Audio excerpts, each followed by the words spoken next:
Halo guys, kembali lagi dengan Prata Home Care. Saya jam 1 jam 2 itu tidur bangun.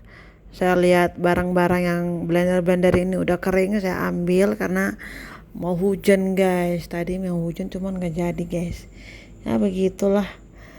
Dan ini saya mau lanjut iris-iris makanan. Ada buah pepaya sama buah bit, tempe sama hati hati ayam, bukan hati kamu sayang.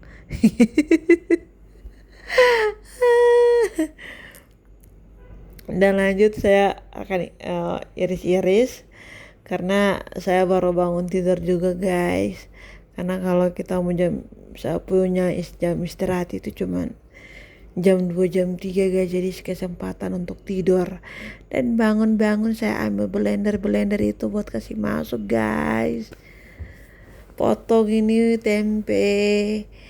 Dan opung saya itu udah bangun guys, karena tadi beliau itu pergi sama istrinya untuk ambil hasil lab.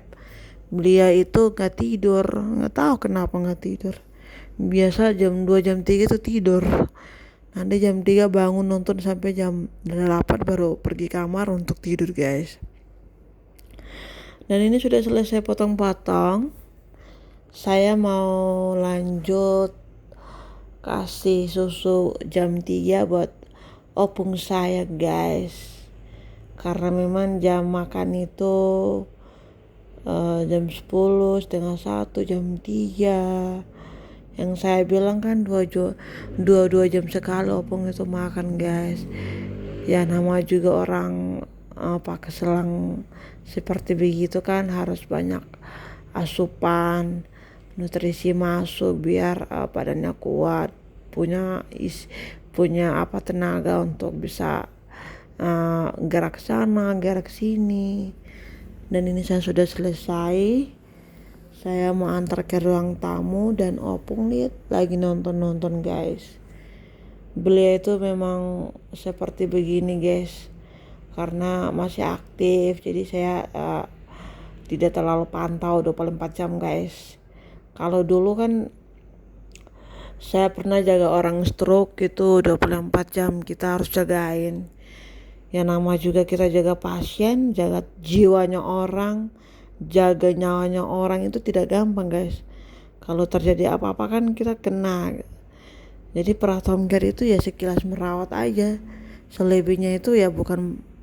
Kadang-kadang kalau mereka ada pasien yang begitu kritis itu mereka pakai perawat yang punya ada sertifikat gitu loh, nama STR. Jadi itu dipakai di mana-mana guys. Tapi kalau udah perawat-perawat begitu dia punya gajinya besar. Jadi tidak segampang itu guys kalau perawat Home Care. Karena kan kita perawat KW guys. Tapi kita bisa handle loh. Handle semua, bisa kasih makan seperti PG, kasih bersih. Semua itu kita udah belajar. Jadi kita nggak takut untuk kasih bersih, kasih makan. Dulu kan pernah saya kasih makan NGT. Ya itulah, satu lihat makan perut sama NGT guys. Dan lanjut kita kembali lagi ke dapur guys. Saya lagi panasin ini makanan buat 5:30 buat opung saya makan. Kasih panas sekarang biar gampang habis masak itu, dan 5:30 itu tinggal kasih makan doang guys. Lanjut saya cuci piring dan lanjut kita cerita dari yang tadi. Karena kita Prata Home Care itu sekedar menjadi perawat yang benar-benar dijaga. Dulu tuh waktu jaga orang stroke itu kita tidur sama mereka, tapi kan beda ranjang guys. Kalau orang stroke itu kan ranjang kayak ranjang rumah sakit. Kalau kita kan tidur di bawah, jadi dekat kasur ranjangnya pasien. Ya begitu guys, kita harus menjaga seseorang itu ya harus benar-benar teliti, biar sesuatu terjadi apa-apa kan kita nggak kena. Jadi harus sangat berhati-hati. Begitu guys, thank you yang sudah